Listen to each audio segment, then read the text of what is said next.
Assalamualaikum warahmatullahi wabarakatuh. Salam sejahtera. Selamat pagi Bapak dan Ibu sekalian dan rekan-rekan media. Selamat datang pada acara webinar Renewable Energy for Inclusive and Sustainable Development yang diadakan oleh Surya Cipta bersama dengan Surya secara virtual. Sebelum kita mulai acara, izinkan saya untuk memperkenalkan terlebih dahulu pembicara kita pada hari ini. Saya Avita Ratna dari Surya Cipta sebagai MC dan moderator yang akan memandu acara.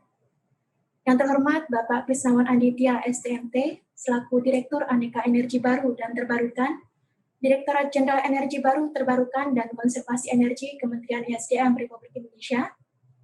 Yang terhormat Ibu Liza Amalia, selaku Logistik Solution Manager MGM Bosco Logistics.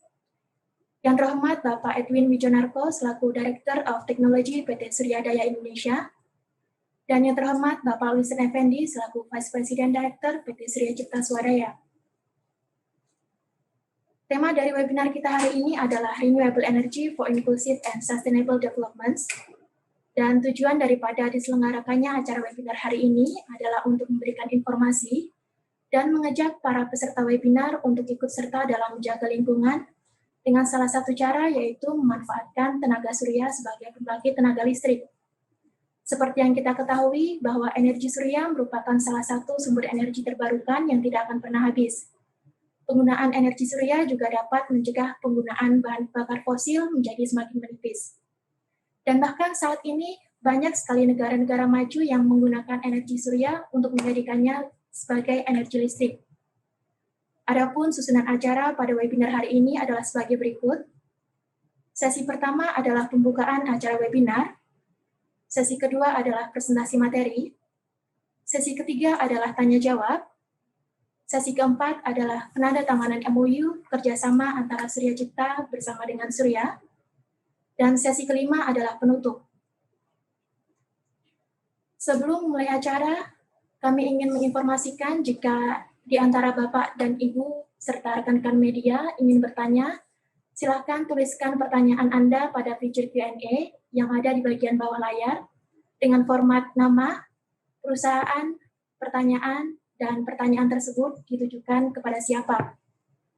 Pertanyaan ini nantinya akan kami bacakan pada saat sesi tanya jawab, dan untuk menjaga privasi, nama tidak akan kami bacakan. Baik, Bapak dan Ibu serta webinar serta rekan-rekan media, kita akan segera mulai acara webinar hari ini. Untuk mengawali acara pagi ini, kami mohon kepada Bapak Wilson Effendi, perwakilan dari Surya Cipta untuk dapat memberikan sambutan. Kepada Bapak Wilson Effendi, kami persilahkan. Selamat pagi Bapak dan Ibu sekalian. Assalamualaikum warahmatullahi wabarakatuh. Salam sejahtera. Yang terhormat Bapak Krisnawan Anditya, terima kasih atas kedatangannya dari Direktur Aneka Energi Baru dan Terbarukan, Kementerian ESDM, Ibu Liza Amalia, Logistic Solution Manager MGM Bosco Logistics, Bapak Edwin Wijonarko dari Direktur Teknologi Surya Daya Indonesia, dan Bapak Ibu sekalian peserta webinar pagi ini. Pertama-tama saya ingin mengucapkan terima kasih kepada Bapak dan Ibu untuk partisipasinya dalam webinar Renewable Energy for Inclusive and Sustainable Industrial Development. PT Surya Cipta Swadaya sebagai pengelola dua kawasan, yaitu Surya Cipta City of Industry and Subang Smartpolitan mempunyai komitmen untuk menciptakan Green Industrial Estate yang smart and sustainable. Komitmen ini membuahkan hasil dengan diperolehnya nilai tertinggi untuk Eco Industrial Park yang diselenggarakan oleh United Nations Industrial Development Organization or UNIDO. Penilaian ini dilakukan di 8 negara dengan 50 kawasan berhasil membawa Surya Cipta sebagai nomor 1. Tidak hanya sampai di situ, kami terus mengadakan improvement untuk dapat mencapai hasil yang baik dari sebelumnya dengan mengajak tenant dan klien untuk turut mendukung program lama lingkungan melalui webinar ini.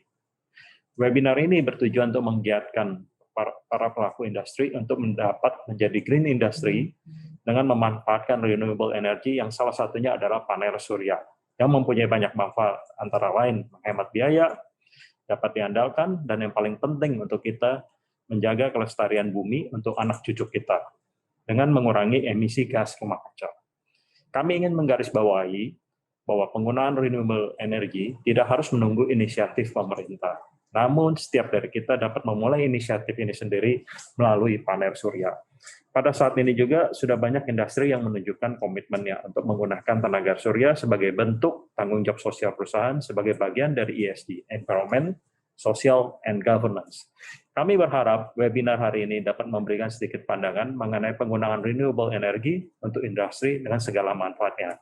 Terima kasih dan selamat mengikuti webinar ini. Salam sejahtera untuk kita semua.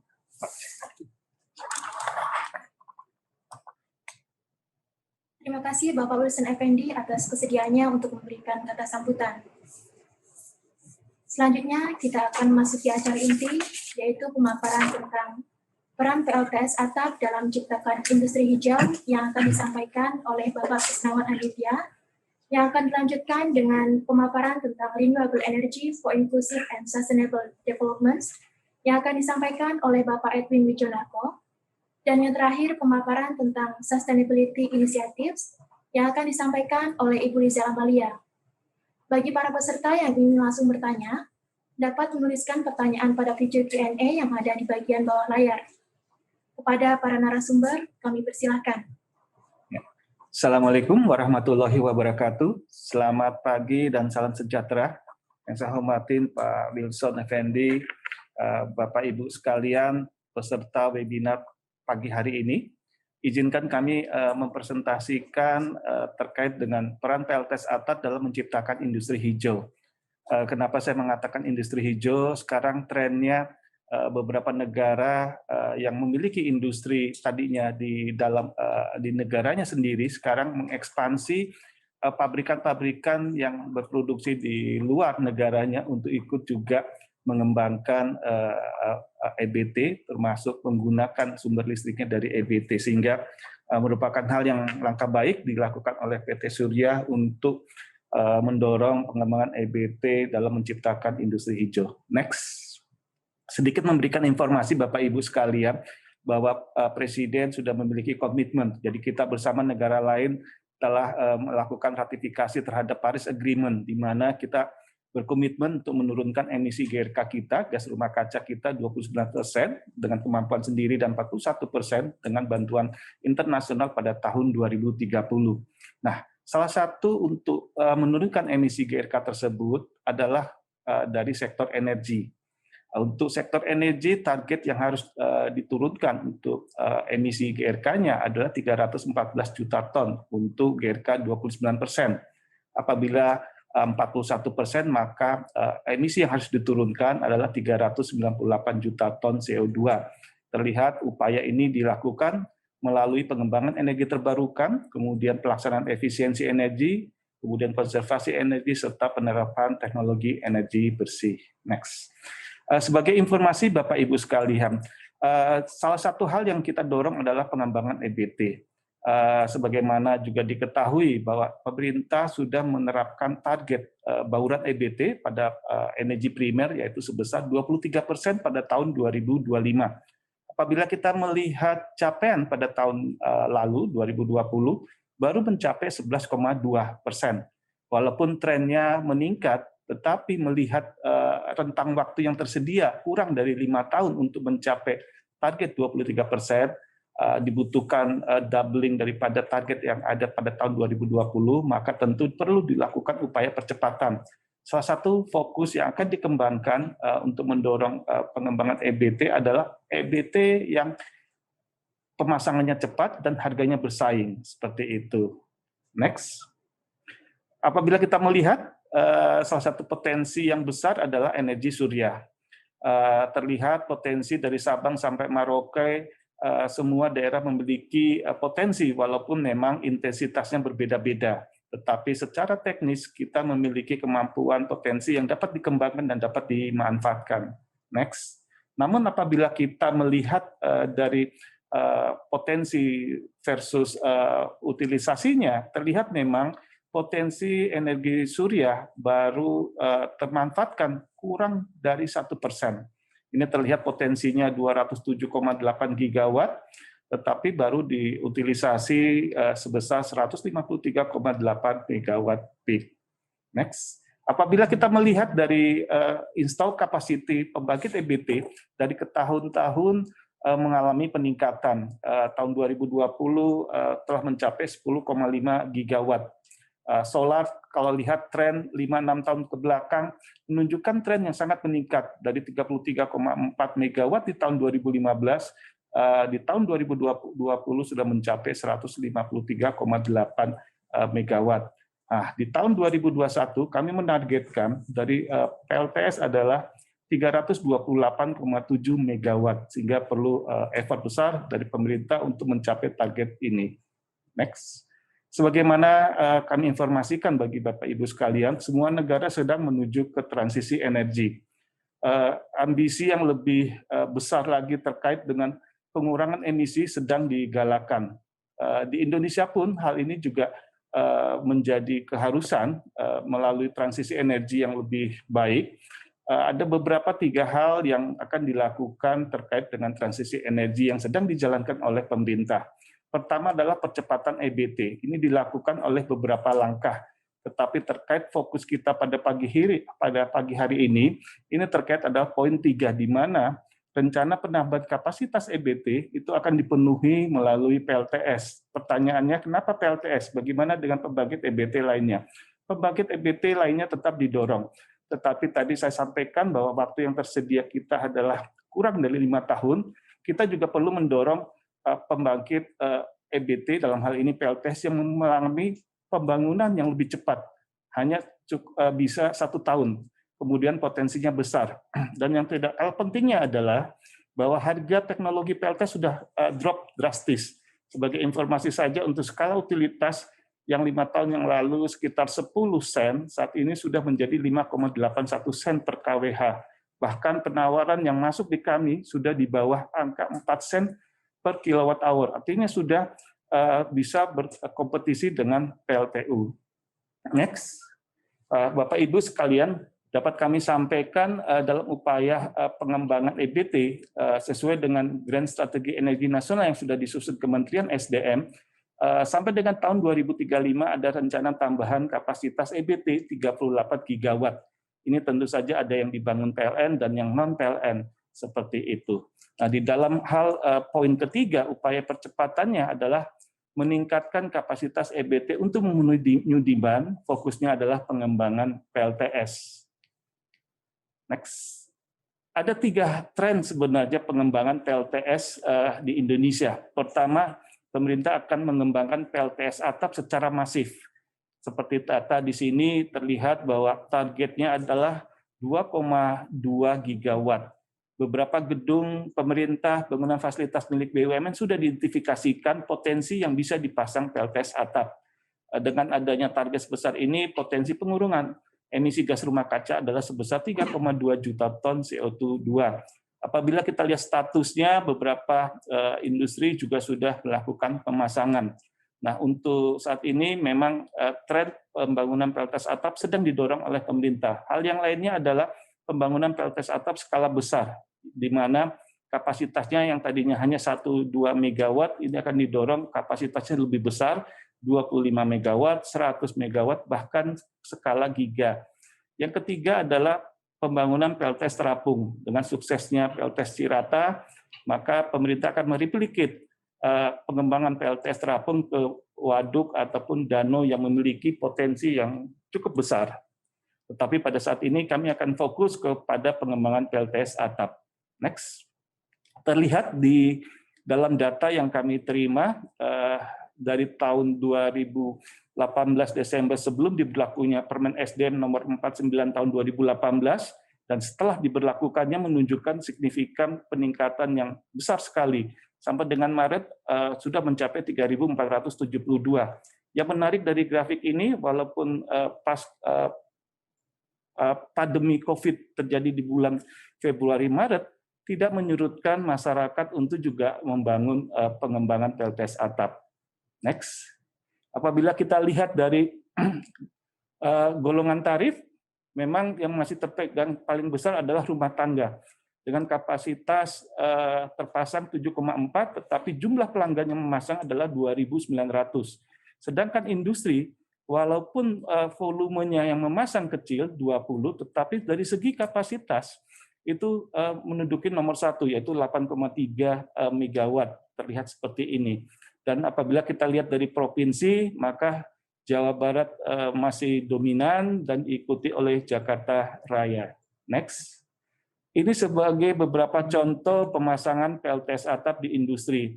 Jadi sebagaimana kami katakan tadi di awal bahwa industri sekarang juga ingin menuju penggunaan listriknya berasal dari pembangkit EBT.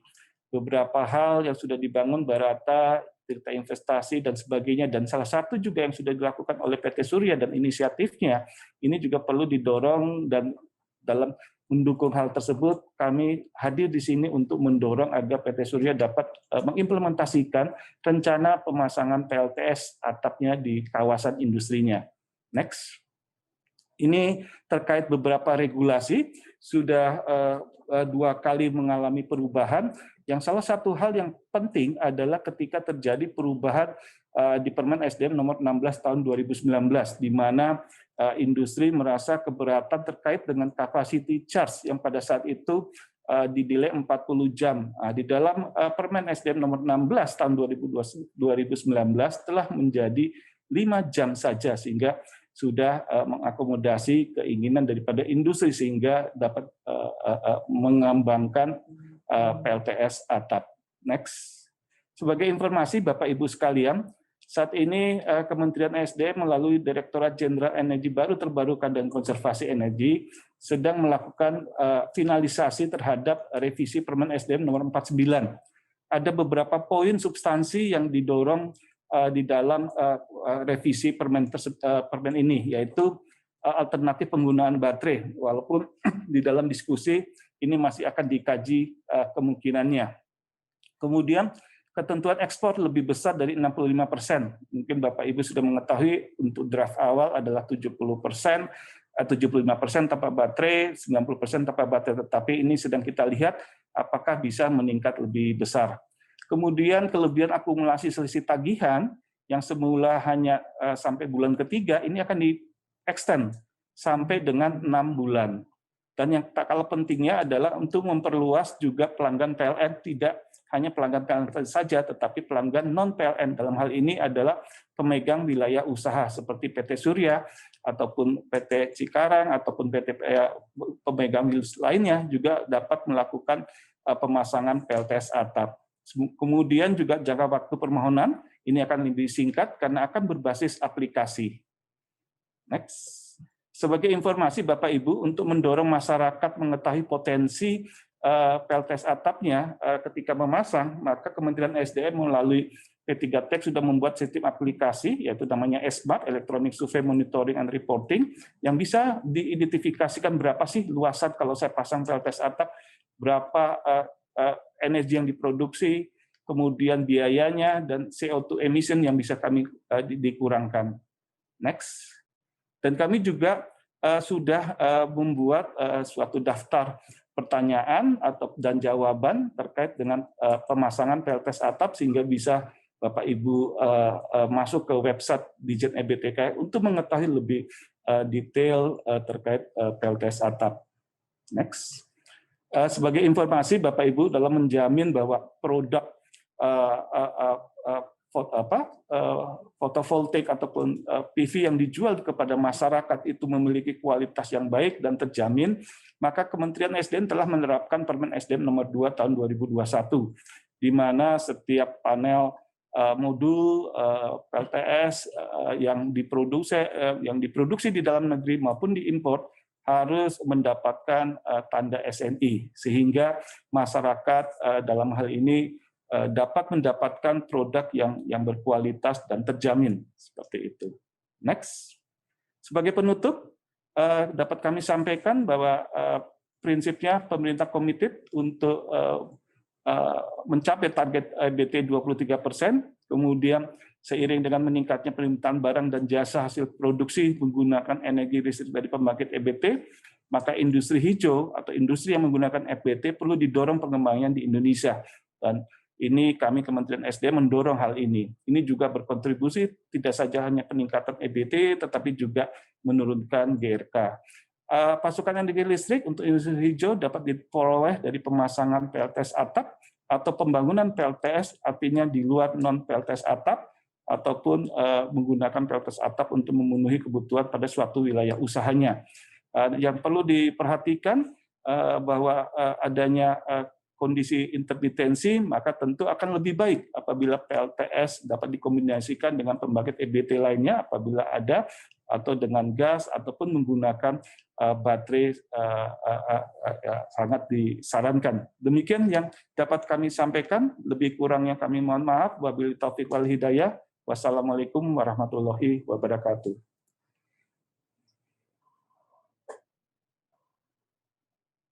Assalamualaikum warahmatullahi wabarakatuh. Salam sejahtera bagi saudara-saudara, ibu bapak sekalian. Perkenalkan, nama saya Edwin Wijonarko. Terima kasih atas kesempatannya untuk berbicara pada hari ini. Pada hari ini saya ingin sharing sedikit tentang pengalaman kami dengan PLTS atap. Seperti yang tadi Pak Krisnawan sudah paparkan, PLTS dan khususnya PLTS atap adalah suatu bagian yang sangat penting dalam mencapai target pemerintah untuk mendapatkan bauran EBT 23%, dan peranan Anda semua dalam menciptakan industri hijau sangatlah penting untuk dapat meraih target ini. Sedikit background, jadi seperti yang tadi sudah dipaparkan, Indonesia ini memang telah diberkati dengan kekayaan sumber daya alam yang melimpah, dan ini tentunya berarti potensi kita untuk memakai EBT sangatlah tinggi. Namun sayang sekali sampai sekarang kita masih menjadi net importer dan emisi karbon kita masih tergolong sangat tinggi. Next. Mungkin yang sangat penting untuk diketahui, ternyata kontribusi untuk emisi karbon di Indonesia sangatlah tinggi dari industri dan dari bangunan-bangunan komersial dan dari generasi atau pembangkitan listrik.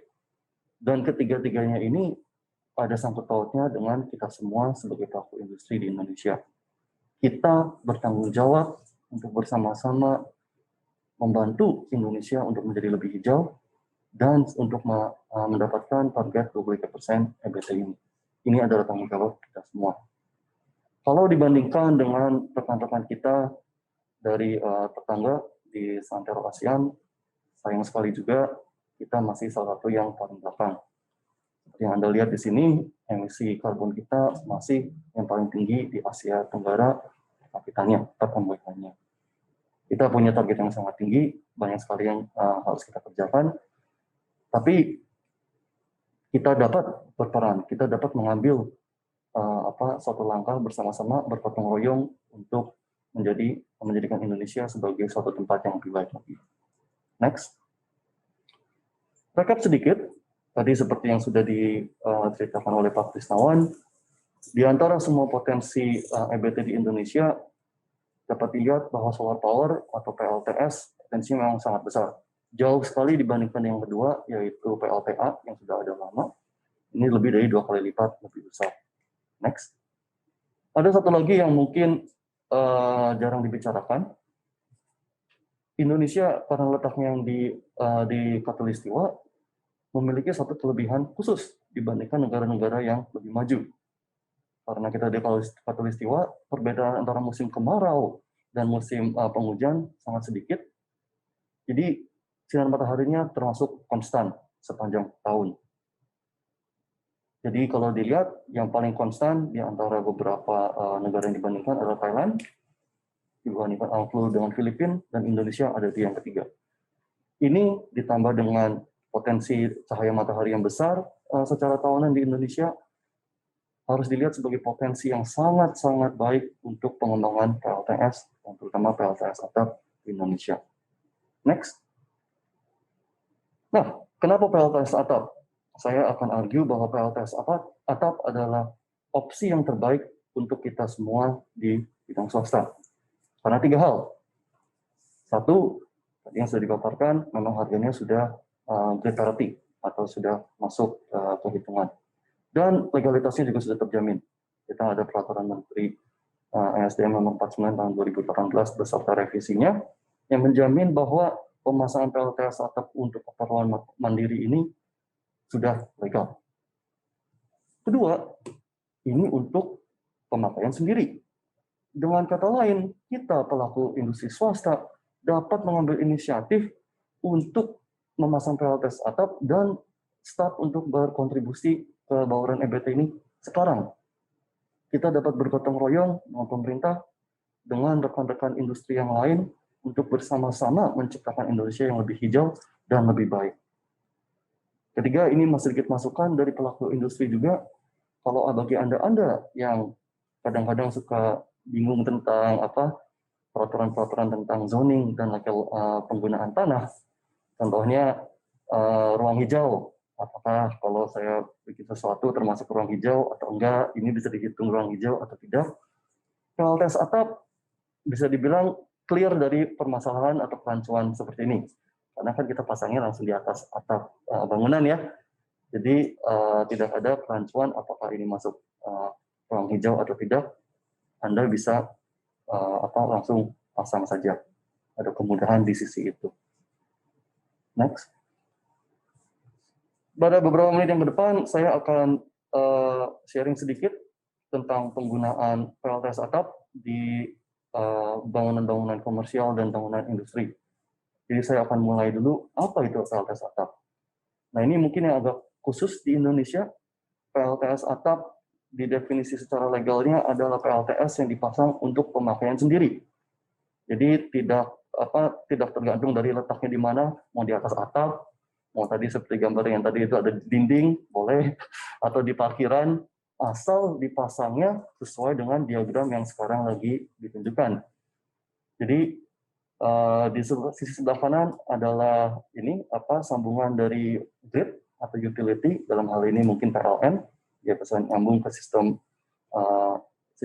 pelanggan kita semua melalui service panel, lalu mengarah beban. Yang penting di sini agar dapat dilindungi oleh undang-undang adalah kita memasangnya di sisi pelanggan. Jadi solar panelnya, inverternya harus disambung dengan pengaman yang baik dan disambungnya ke service panel milik pelanggan. Selama ini masuk ke service panel milik pelanggan, ini namanya PLTS atap. Tentunya kalau di sistem-sistem yang komersial pasti ada monitoring dan aksesoris lain. Ini juga semuanya harus masuk di sisi pelanggan. Maka ini disebut sebagai PLTS atap.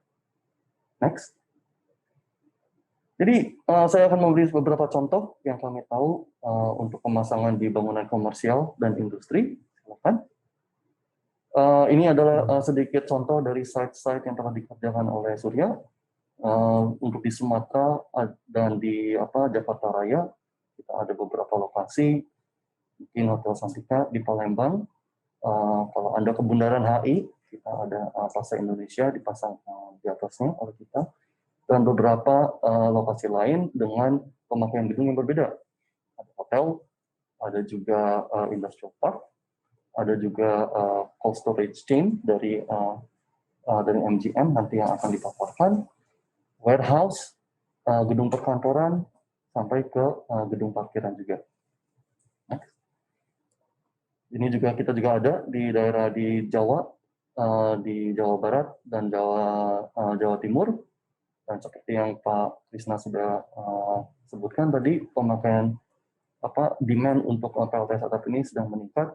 Jadi saya harap ini dapat memberikan suatu dorongan lah untuk tidak Anda semua untuk tidak ragu memasang PLTS atap. Next.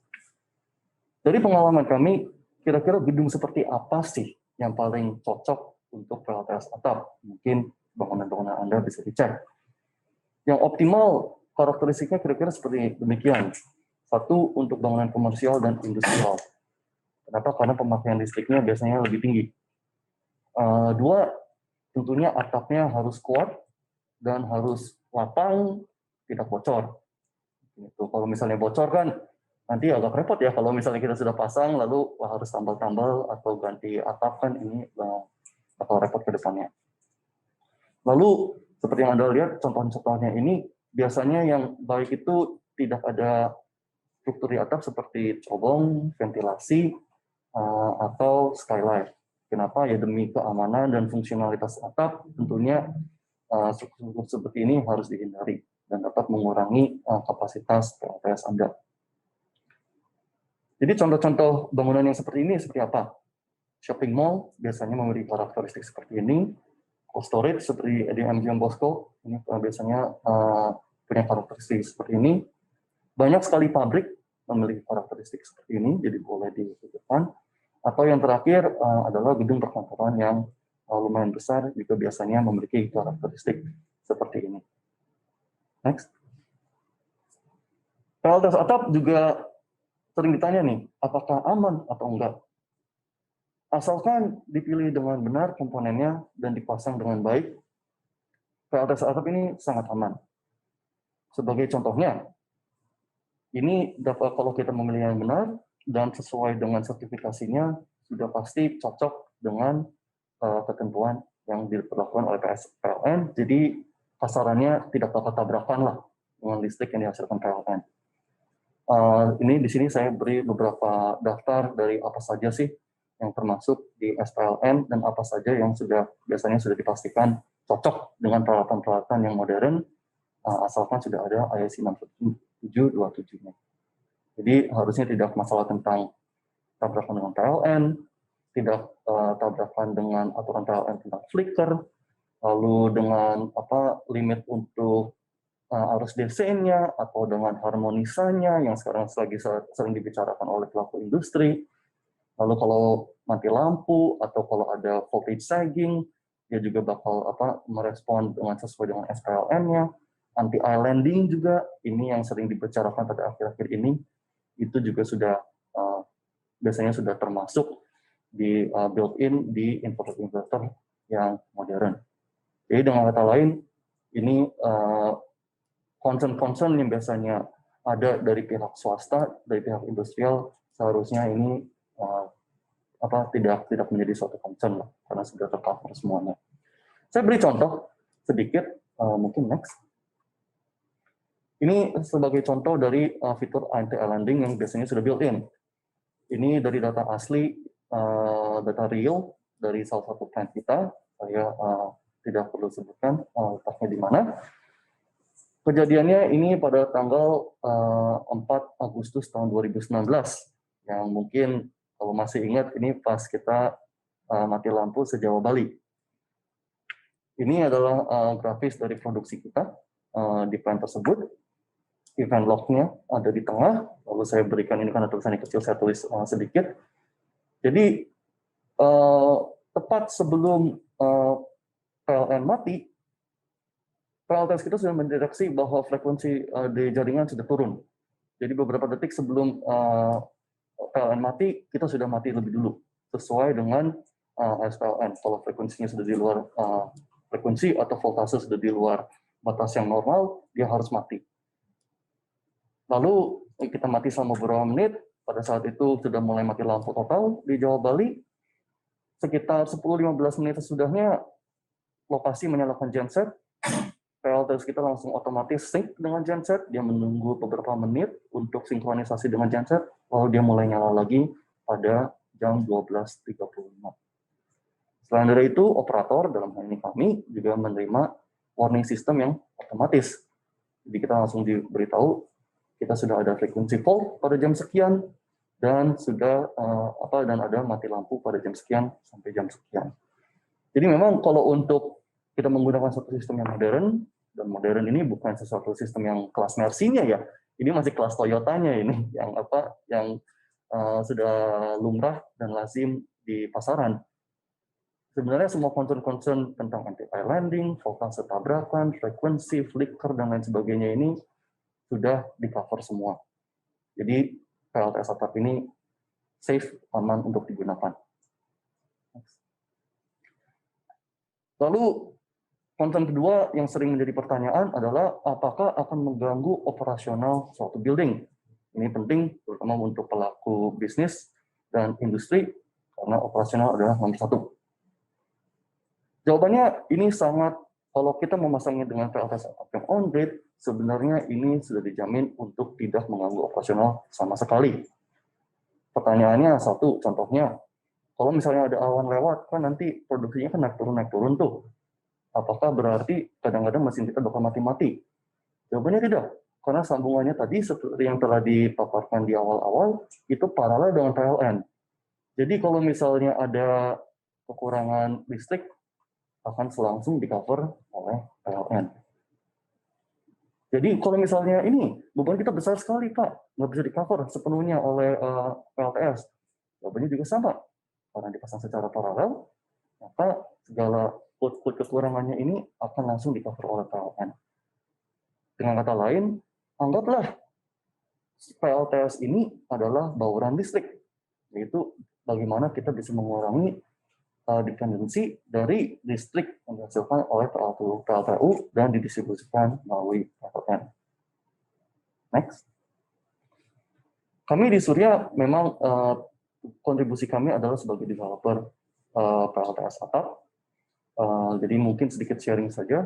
Kami adalah pionir untuk di Indonesia dalam memberikan leasing PLTS atap.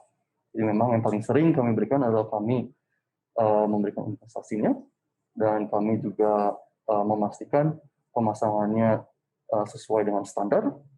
Lalu dari segi customer, Anda hanya butuh zero investment, Anda langsung mendapatkan savingnya, dan Anda mendapatkan bauran energi EGT secara langsung dengan kontrak sekian tahun. Next.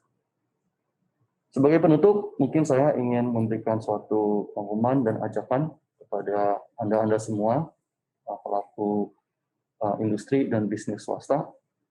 Saya harap paparan saya bisa meyakinkan Anda bahwa PLTS atap ini adalah suatu cara bagi kita untuk berkontribusi secara nyata sekarang juga, untuk bersama-sama kita bisa membangun Indonesia yang lebih bersih dan mendapatkan bauran EBT 23% di tahun 2025.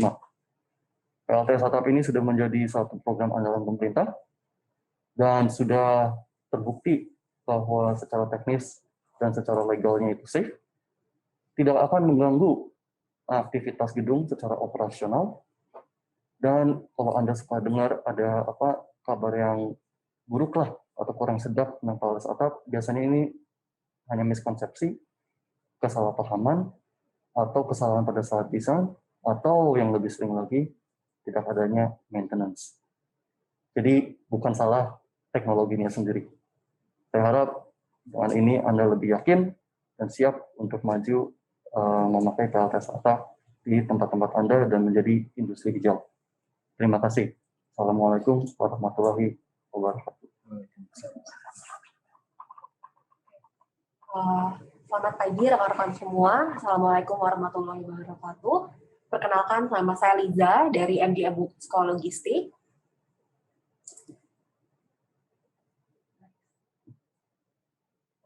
Mungkin saya perkenalkan sedikit mengenai company kami.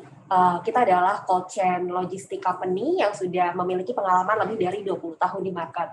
Saat ini kita memiliki 3 facility cold storage di Bekasi, Sidoarjo, dan Makassar dengan total capacity mencapai 23.000 pallet position. Selain itu, kita juga memiliki truk lebih dari 800 unit yang tersebar di seluruh Indonesia, baik dari ukuran yang paling kecil 1 ton hingga yang 20 ton. Dan baik untuk gudang dan truk kita memiliki suhu dari minus 25 sampai plus 15. Next. Untuk coverage area kita, seperti yang sudah saya bilang sebelumnya, untuk tracking sendiri kita bisa serve untuk seluruh area di Indonesia, baik dari Sumatera, Kalimantan, Sulawesi, dan di Jawa. Dan untuk cold storage sendiri, selain 3 facility yang sudah saya sebutkan sebelumnya, kita juga bekerja sama dengan lokal partner untuk serve our customer di Medan, Pekanbaru, dan Banjarmasin. Awal engagement kita sendiri dengan Surya, karena program pemasangan PLTS atap ini align dengan awareness dari manajemen kami untuk menggunakan teknologi yang lebih ramah lingkungan. Jadi pada tahun 2019 kita memulai pilot project kita untuk pemasangan PLTS atap di Sidoarjo banyak 241 kWp. Dan setelah pemasangan, karena kita lihat commissioning dan pemasangan yang berjalan dengan lancar, dan kita juga lihat bahwa tim Surya membantu kita untuk pengurusan license, komunikasi dengan tim PLN dan SDM sekitar. Jadi dari manajemen kita decide untuk melanjutkan pemasangan PLTS atap ini di lokasi facility kita yang berikutnya di Bekasi dan di Makassar. Dan untuk yang di Bekasi dan di Makassar, ini kita sudah go live di tahun 2021 ini. Jadi untuk 3 lokasi facility ini, kita sudah menggunakan energi dari PLTS atap sebanyak 858 kWp atau setara dengan pengurangan 1,1 juta karbon dioksida dalam 1 tahun. Dan untuk skema yang kita kerjasama dengan Surya adalah kita pakai yang Suryalis, jadi tidak ada initial investment buat kita, semuanya di cover oleh Surya, termasuk juga maintenance. Jadi untuk kita selain meningkatkan awareness untuk going green, kita juga tetap bisa melakukan efisiensi dari penggunaan konsumsi listrik kita. Oke, ini adalah contoh untuk facility kita yang di Sidoarjo, karena kita sudah running dari 2019. Jadi untuk kalau rekan-rekan bisa lihat untuk di garis yang warna biru, itu adalah ekspektasi yang kita harapkan dari produksi energi PLTS atap. Dan untuk yang garis merahnya sendiri adalah, garis biru adalah actual, garis merah adalah ekspektasinya. Jadi in average, ekspektasi kita untuk produksi energi dari PLTS atap di Surabaya kurang lebih di 80%. Dan untuk actualnya, seperti yang tadi dijelaskan Pak Edwin, mungkin ada naik turun karena tergantung posisi awan juga dan kondisi matahari. Tapi overall, in average, itu lebih dari ekspektasi yang kita harapkan untuk yang di Surabaya. Mungkin sekian yang bisa saya sampaikan. Terima kasih. Wassalamualaikum warahmatullahi wabarakatuh. Terima kasih kepada para narasumber atas pemaparan yang telah diberikan. Untuk sesi berikutnya adalah sesi tanya-jawab dengan para narasumber. Dan bagi para peserta yang akan bertanya, silahkan menuliskan pertanyaan Anda di kolom Q&A. Sekali lagi, untuk format Q&A-nya adalah nama, perusahaan, pertanyaan, dan pertanyaan tersebut ditujukan kepada siapa. Baik, Bapak dan Ibu sekalian, di sini sudah ada beberapa pertanyaan yang sudah masuk. Untuk yang pertanyaan pertama ditujukan kepada Bapak Krisnawan. Apakah ada insentif dari pemerintah untuk industri yang menggunakan EBT, Pak? Ya, sebagaimana ya yang dituangkan nanti di dalam permen, bahwa salah satu tujuan ataupun insentif yang kita berikan kepada industri ataupun kepada masyarakat secara luas, bahwa pemasangan PLTS atap itu ditujukan untuk pengurangan tagihan listrik, satu itu. Kemudian mendapatkan listrik dari sumber energi baru terbarukan dan berkontribusi untuk menurunkan emisi gas rumah kaca. 3 poin inilah yang kita dorong semangat untuk pemasangan PLTS atap, baik kepada masyarakat maupun industri. Nah, yang ditanyakan insentifnya seperti apa nih Pak? Insentif yang kita berikan bahwa ketika Bapak Ibu memasang PLTS atap, maka nanti ada nilai yang bisa dikonversikan untuk pengurangan tagihan. Kalau untuk saat ini berdasarkan aturan yang berlaku adalah 65% ya. Saat ini akan kita dorong untuk meningkat menjadi 75 sampai 90% seperti itu. Dan kedua, yang tadinya ketika Bapak Ibu memiliki kelebihan listriknya masih belum dipakai, misalnya Sabtu Minggu, maka itu akan diabsorb oleh pemegang izin usaha penyediaan tenaga listrik selama, kalau saat ini kan masih 3 bulan, nanti kita perpanjang sebagai 6 bulan. Itu adalah sebagai insentif yang diberikan untuk industri. Secara spesifik, di mana apabila Bapak Ibu industrinya terpasang dengan PLN, ada kewajiban untuk capacity charge dengan nilai 40 jam ya, untuk nilai pengalinya, itu kita sudah kurangkan menjadi hanya 5 jam. Itu adalah beberapa hal yang kita dorong sebagai bagian dari insentif. Demikian. Terima kasih atas jawabannya. Untuk pertanyaan selanjutnya ditujukan kepada Bapak Edwin. Pertanyaan tersebut adalah, mohon info untuk PLTS atap per meter persegi luas solar cell menghasilkan berapa kVA? Berapa kVA minimal kontrak, dan berapa harga per kWh biaya investasinya? Silakan Bapak Edwin. Baik, terima kasih.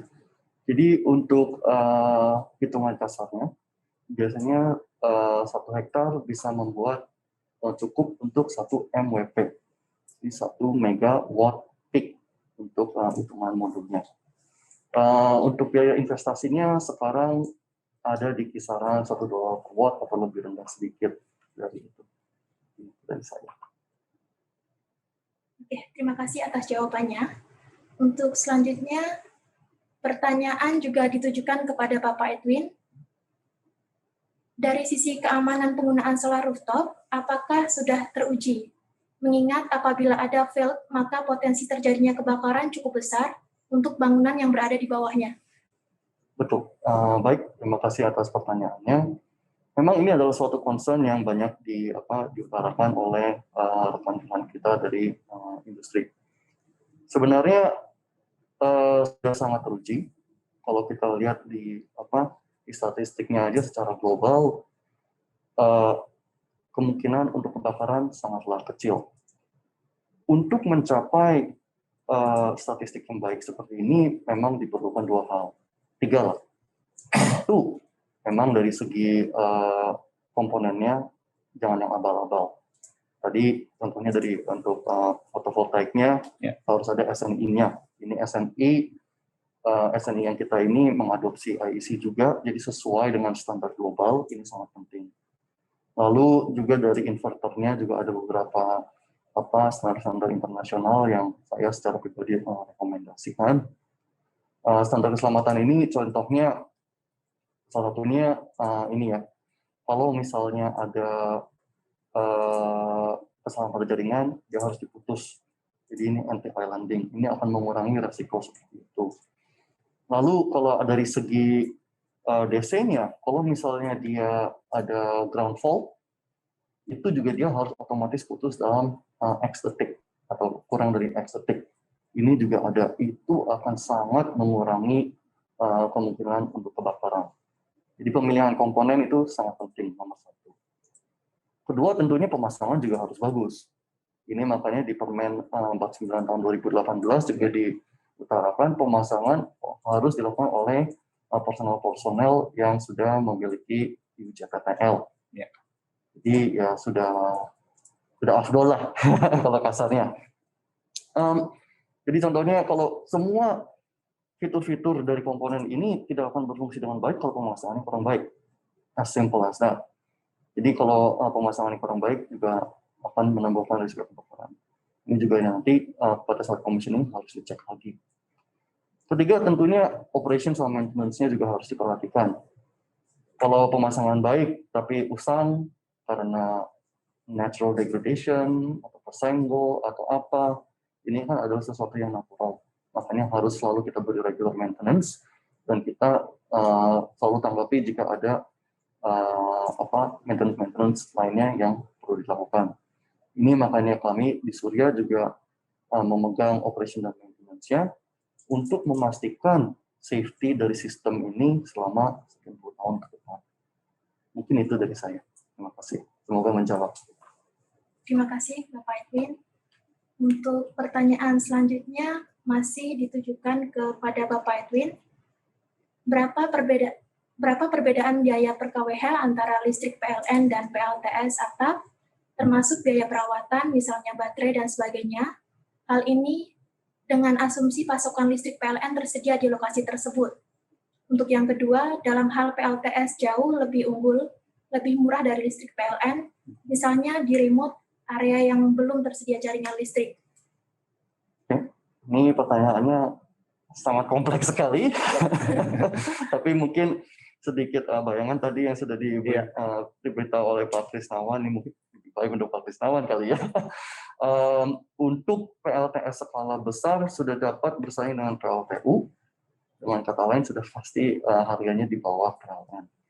Kalau untuk di industri juga sudah pasti lebih rendah, belum pasti, tapi sudah bisa lebih rendah daripada PLN. Tentunya ini tergantung dari beberapa hal.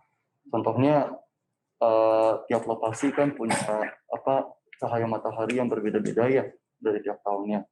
Di Bandung pasti lebih sedikit daripada di Jakarta.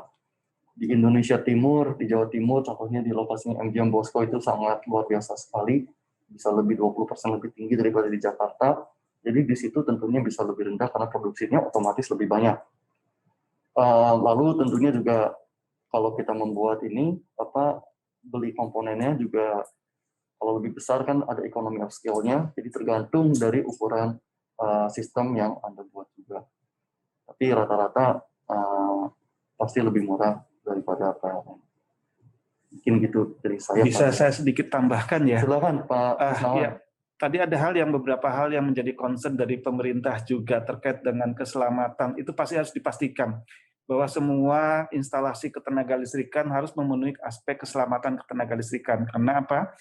Listrik itu juga berbahaya, bisa menghilangkan nyawa dan juga terjadinya kebakaran. Sehingga peralatan-peralatan yang dipasang harus memenuhi standar.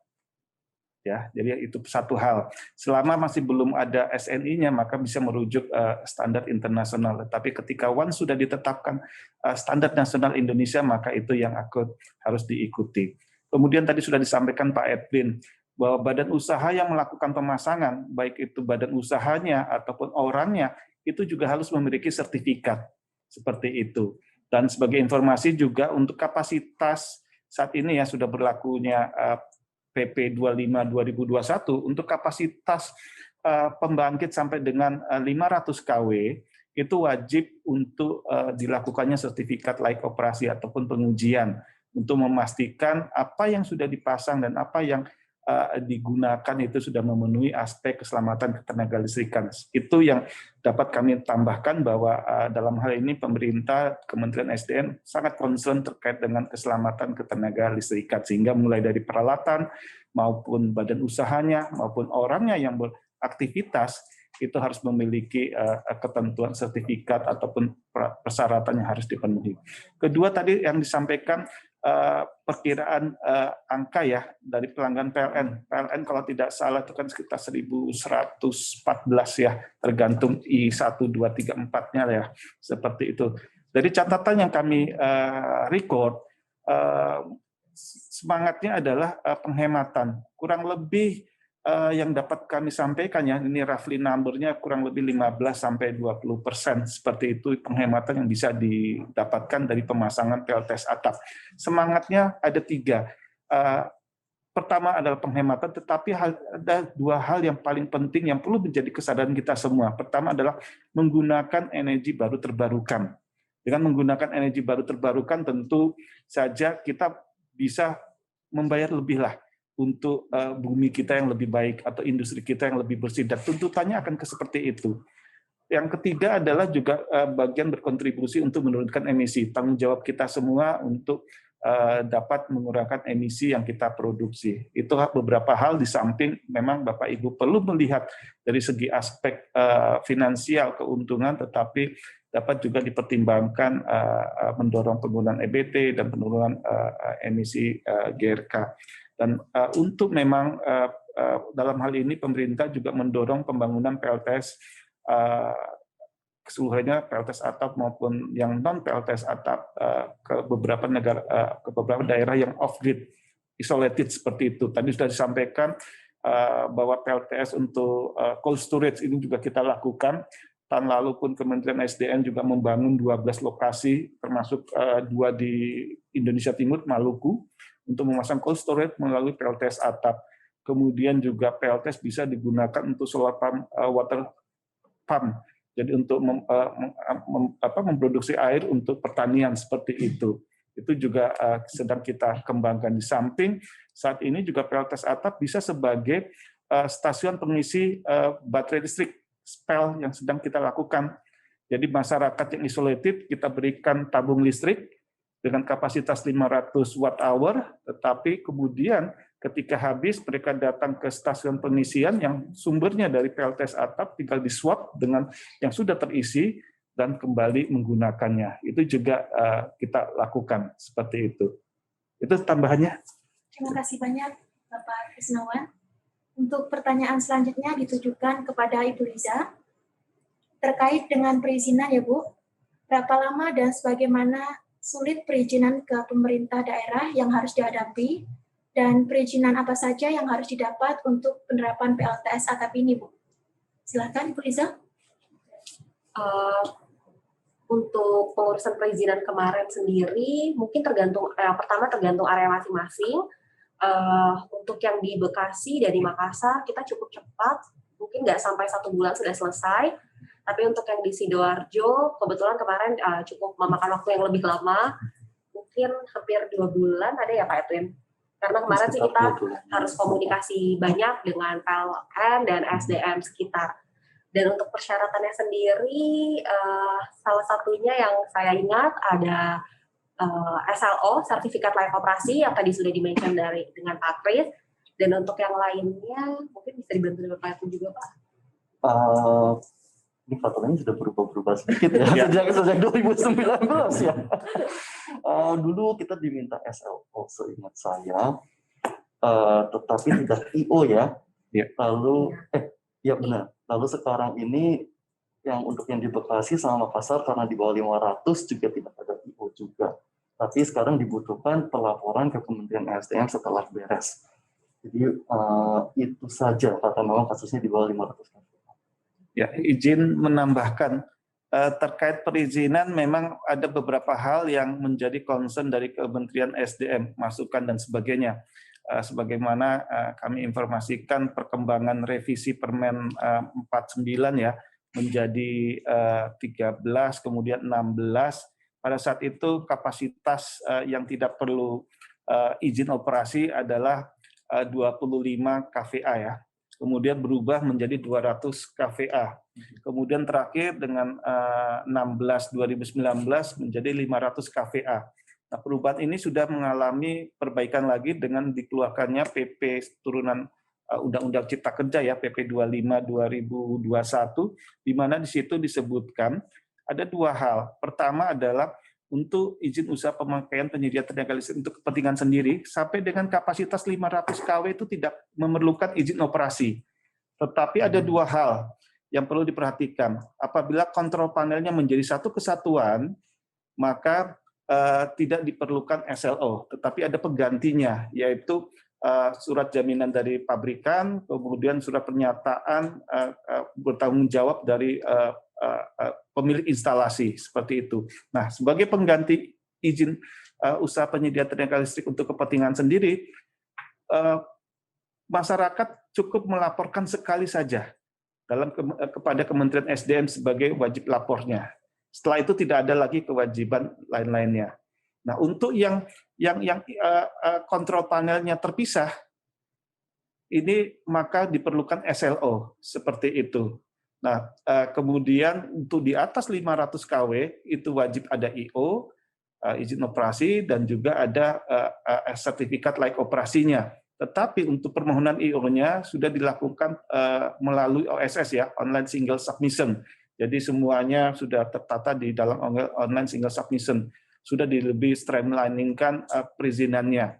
Nah, yang menjadi banyak hal yang juga dirasakan oleh masyarakat adalah ketika mengajukan permohonan kepada PLN, dalam hal ini masih PLN ya, adalah terkait dengan KWH meter ataupun eksimnya, di mana di dalam peraturan sudah disebutkan dalam waktu tertentu, tetapi pada prakteknya bisa 2-3 bulan ya di prosesnya. Nah, di dalam revisi peraturan ini juga menjadi concern kami.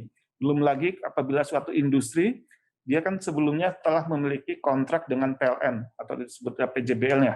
Ada beberapa klausul yang harus dipenuhi. Nah, di dalam revisi itu akan kita streamlining-kan. Pemohon cukup berdasarkan formulir saja yang di dalam lampiran nanti permen untuk menyampaikan usulan kepada PLN. Apabila di situ ada kontrak ataupun kesepakatan sebelumnya, itu juga menjadi salah satu hal yang harus diselesaikan. Adapun dari segi waktu, untuk permohonan tanpa perubahan PJBL ataupun kontrak adalah 5 hari. Apabila ada PJBL-nya, maka maksimal adalah 10 hari ya, seperti itu. 7 hari. Jadi total 5 tambah 7, 12 hari. Seperti itu. Dan PLN harus juga mendeklar untuk penyiapan daripada eksimeternya. Nah, untuk memudahkan, di dalam revisi permen ini ada aplikasi. Jadi permohonan semuanya itu dilakukan nanti berbasis aplikasi. Tidak lagi surat menyurat. Di dalam sistem aplikasi tersebut juga sudah PLN harus, ataupun pemegang izin usaha penyediaan tenaga listrik harus mendeklar berapa jumlah eksim yang tersedia di lokasi wilayah tertentu. Seperti itu. Ketika ada permintaan, ternyata PLN juga belum menyediakan, maka di dalam peraturan tersebut sudah diatur pembinaan dan pengawasan. Dalam hal ini Kementerian SDM melalui Ditjen Ketenagalistrikan dan Ditjen EBTK akan melakukan pemeriksaan pengawasan. Apakah kewajiban PLN ketika demand masyarakat untuk memasang PLTS atap besar dan ketersediaan eksim meternya terbatas, tidak dilakukan penambahan, maka itu akan menjadi bagian dari pengawasan untuk mengupayakan penyediaan yang cepat, termasuk juga apabila dalam waktu yang sudah dideklarasikan total waktu yang harus diselesaikan adalah 5+7 hari ataupun 12 hari, ternyata terlampaui, maka dilakukan pengawasan oleh Kementerian SDM. Demikian tambahannya. Terima kasih Bapak Krisnawan. Untuk pertanyaan terakhir, karena ini banyak pertanyaan mengenai skema surrealis, seberapa besar persentase biaya rental dibandingkan dengan pengurangan biaya listrik? Pada Bapak Edwin, terima kasih. Baik, jadi kalau untuk standarnya kami biasa menawarkan 10% di bawah tarif PLN. Jadi biaya rental adalah 90% dari yang dikeluarkan dari tarif PLN. Itu sebagai basisnya. Tentunya nanti bisa lebih tinggi atau lebih rendah, karena yang tadi saya bincangkan sedikit, dari segi produksi maupun dari segi cost itu tergantung dari letak dan juga tergantung dari besarnya sistem yang dipropose. Dan keduanya ini tentunya akan berimbas kepada biaya sewanya seperti apa. Yang perlu saya tekankan, ini sudah termasuk operation dan maintenance, juga sudah termasuk bantuan dari kami untuk menyelesaikan proses perizinannya. Memang katanya dari Pak Krista juga sudah dibilang sekarang udah lebih streamline lagi ya Pak ya. Dulu memang kita banyak memberikan bantuan karena banyak yang kurang nyaman lah dengan mengikuti seluk-beluknya perizinan ini. Tapi kami sudah merasakan memang sudah jauh lebih mulus lah. Terutama tadi kan terakhir dari MGM Boxo juga udah berasa dari yang dua yang terakhir lebih cepat ya. Jadi baik dari O&M atau kepengurusan perizinan tetap kami bantu sepenuhnya.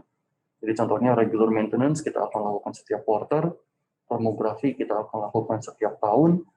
Lalu kalau misalnya ada masalah kita akan langsung kirim orang ke lokasi atau setidaknya kita analisa dulu dari kantor apakah kita harus kirim orang atau enggak, tapi langsung kita berikan suatu action yang nyata.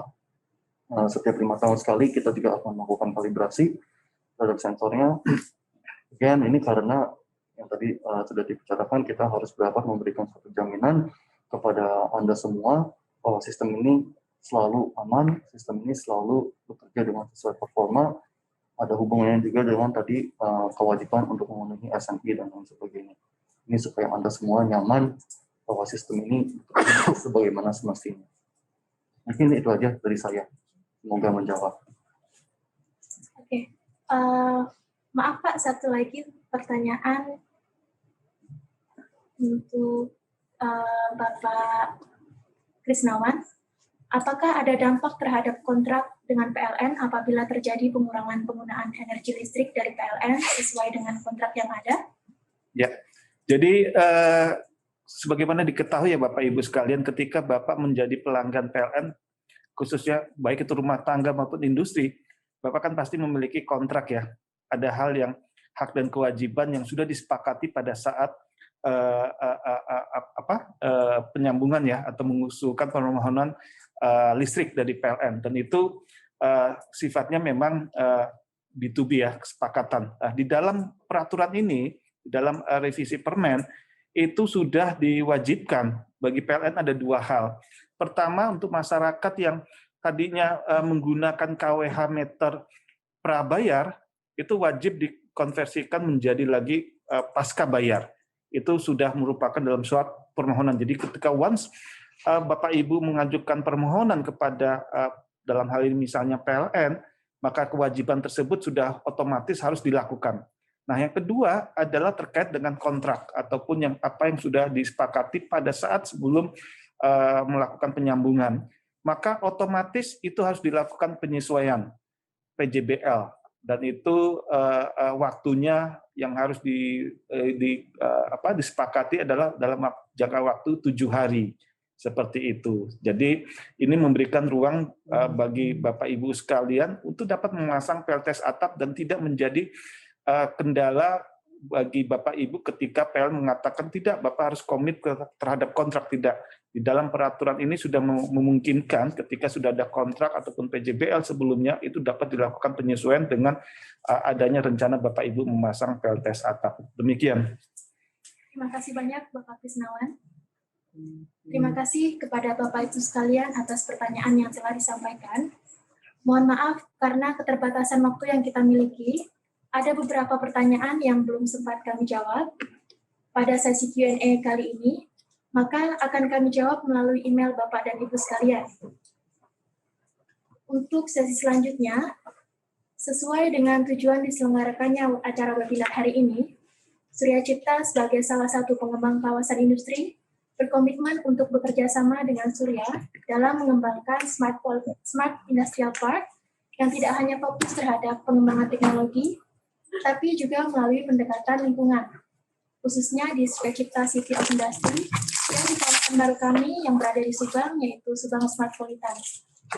Melalui kerjasama ini pula, Surya Cipta dan Surya telah berkontribusi terhadap pembangunan kawasan industri yang inklusif dan berkelanjutan di Indonesia. MOU ini akan ditandatangani oleh Bapak Wilson Effendi sebagai perwakilan dari Surya Cipta dan Bapak Edwin Wijonarko sebagai perwakilan dari Surya. Kepada Bapak Wilson Effendi dan Bapak Edwin Wijonarko, kami persilahkan.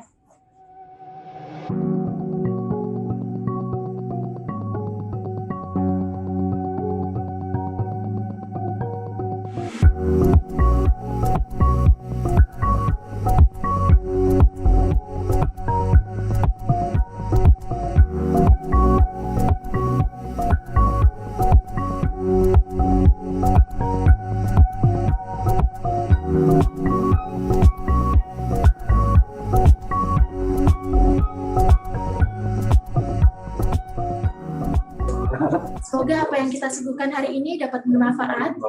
Akhir kata kami pamit dan sampai jumpa. Wassalamualaikum warahmatullahi wabarakatuh. Salam sejahtera. Terima kasih.